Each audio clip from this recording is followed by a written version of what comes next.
next year will be our last season. And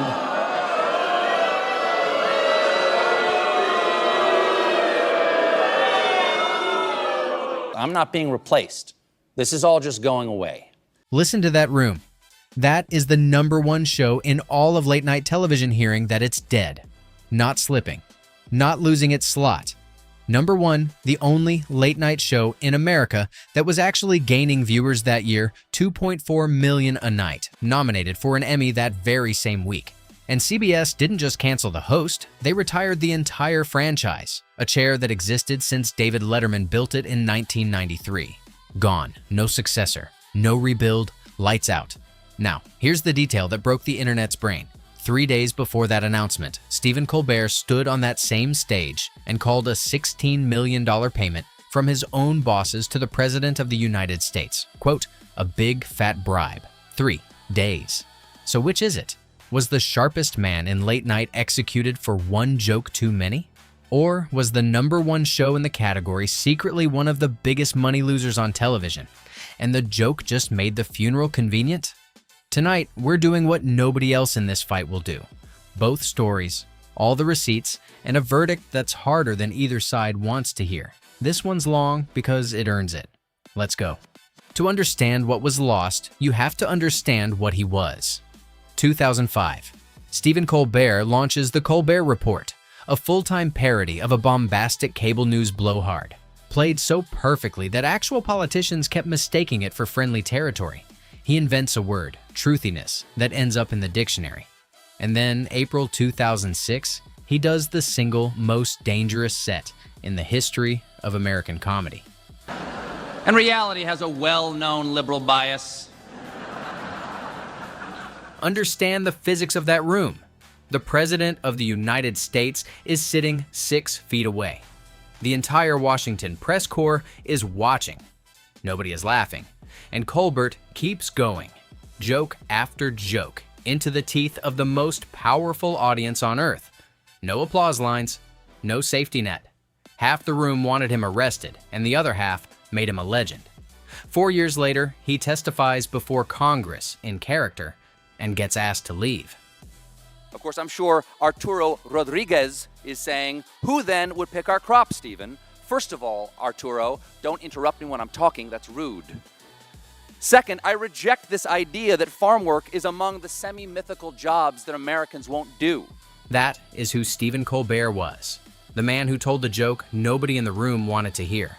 Remember him, because in 2015, CBS hands this man the biggest chair in television, and he makes a trade. The Late Show, 2015. And the first 2 years are honestly a crisis. Colbert without the character turns out to be a searching, uncertain broadcaster. Clever, warm, and getting beaten every single night by Jimmy Fallon playing beer pong with celebrities. The trades write him off. And then, 2017, he finds the button. Trump. Every night. Every monologue. The Resistance Hour. 11:35. 5 nights a week. And here's what you have to admit. Whatever side you're on, as a strategy, it worked. The ratings flip. Colbert takes the #1 crown from Fallon and holds it for 9 straight seasons. The clips rack up millions. The awards keep coming. He won the war for late night, folks. Completely. Nobody told him the territory was sinking into the ocean. Because look at what the trade actually cost. The dangerous comedian, the guy who bombed in front of Bush on purpose, became the safest man on television. A nightly sermon delivered to a congregation that already agreed with every word. Watch any monologue from those years and count what you hear. That's not laughter breaking out, that's applause. Agreement, not comedy. And roughly half the country, the half that used to at least respect the craft, simply left the room. Permanently. He was now #1 of whatever remained. Now, the part of the story that has no politics in it at all, the money. Because while Colbert was winning late night was dying. The numbers are brutal and they're public. Network late night ad revenue collapsed across the board as the audience aged and the young viewers moved to YouTube and TikTok, where, by the way, they watch the clips for free, which pays a fraction of what a 30-second network ad once did. CBS had already axed the 12:30 show entirely. And The Late Show itself, a $100 million a year operation with 200 staff, was, according to multiple reports, losing around $40 million a year by the end. Sit with that paradox because it's the whole story. The #1 show in its category, reportedly losing $40 million a year. That's not a crown. That's being the best-dressed man on the Titanic. Alibi #1, the one his fans shouted for a week, was, but he was winning. And he was. He was the #1 store on a street where nobody shops anymore, which means by 2025, CBS was carrying an institution out of loyalty, prestige, or fear of the headline. All it needed was a reason. And on July 14th, Stephen Colbert walked out and handed them one. I am offended, and I don't know if anything will ever repair my trust in this company. But just taking a stab at it, I'd say $16 million would help. Monday, July 14th. Colbert returns from vacation to find out his parent company, Paramount, just paid Donald Trump $16 million to settle a lawsuit over a 60 Minutes edit, a lawsuit Paramount itself had called meritless. Why settle a meritless lawsuit? Because Paramount was begging Washington for approval of its $8.4 billion merger with Skydance, the Ellison family's first takeover.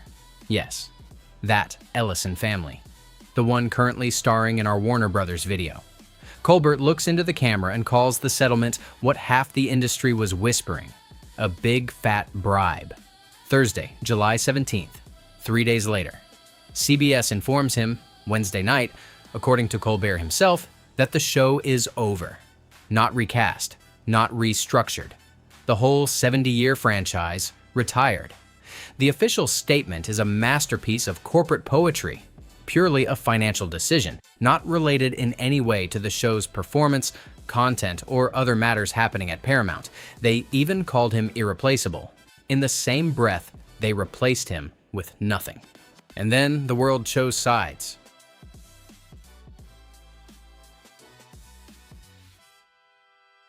Love you, Steven. F you and all your Sheldons, CBS. Absolutely love that Colbert got fired, adding, I hear Jimmy Kimmel is next. A sitting president publicly celebrating a comedian's firing, senators demanding answers, and the man himself, with 10 months left on the clock and nothing to lose, declaring the gloves off and spending his final season swinging harder than he had in years. Which, say what you want about him, was the most Colbert thing he'd done in a decade. Quick one. If you want the receipts behind the outrage instead of another echo chamber, subscribe. CineWire reads the filings and the ratings. Now, the verdict on the alibis. Alibi 1 from his defenders. This was a political assassination. Full stop. The evidence? The timing reeks.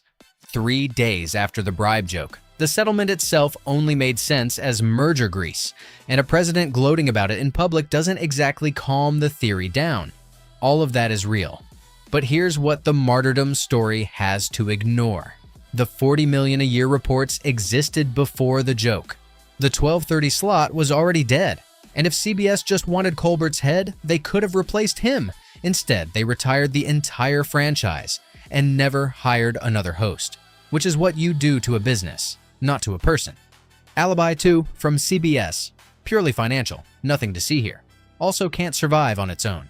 Because you, CBS, created the suspicion yourselves. You paid $16 million to settle a case you called meritless, while your merger sat on the president's desk. You don't get to make that payment on Monday and demand the benefit of the doubt on Thursday.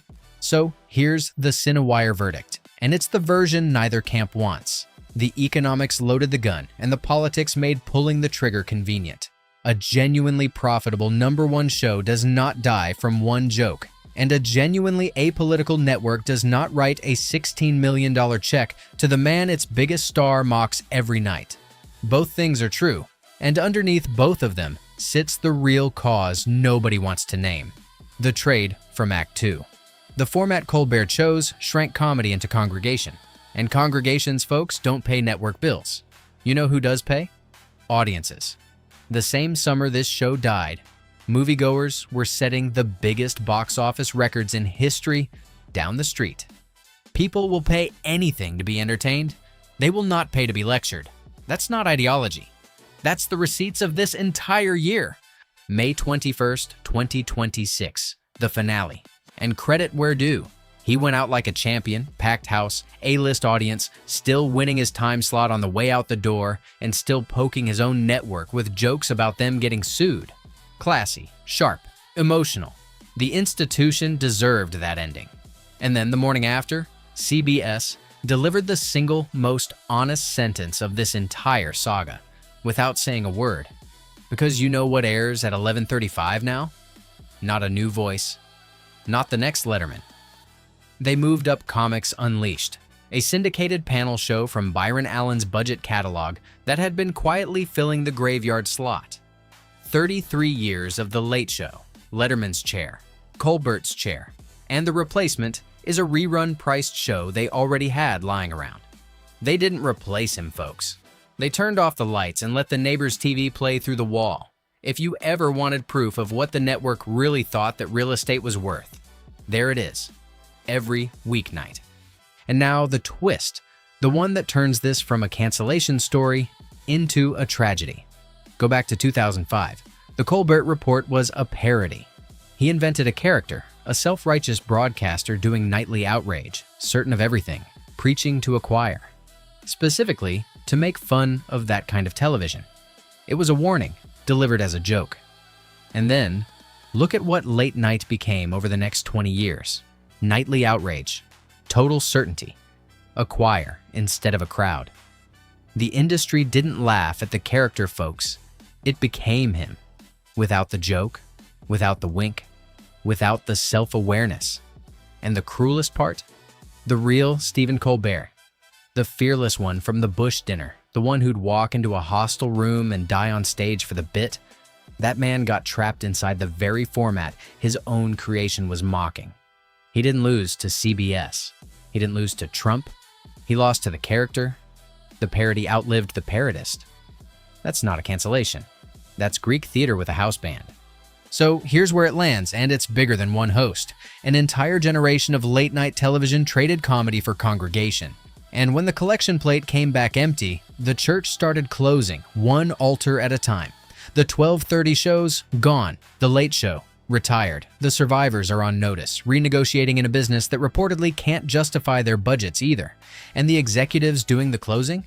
The same Ellison empire from this saga is right now in a courtroom trying to swallow Warner Brothers whole. We made that video 2 weeks ago, end screen, and after tonight, you'll watch it differently. Because the pattern is the same everywhere you look this year. Institutions blaming politics, blaming platforms, blaming the audience, while the audience calmly walks past them and spends record billions on the things that still respect them. Stephen Colbert was the most talented man ever to sit in that chair. That's exactly what makes it a tragedy, and exactly why it's a warning. If you want the receipts when the next institution falls, subscribe. The file stays open.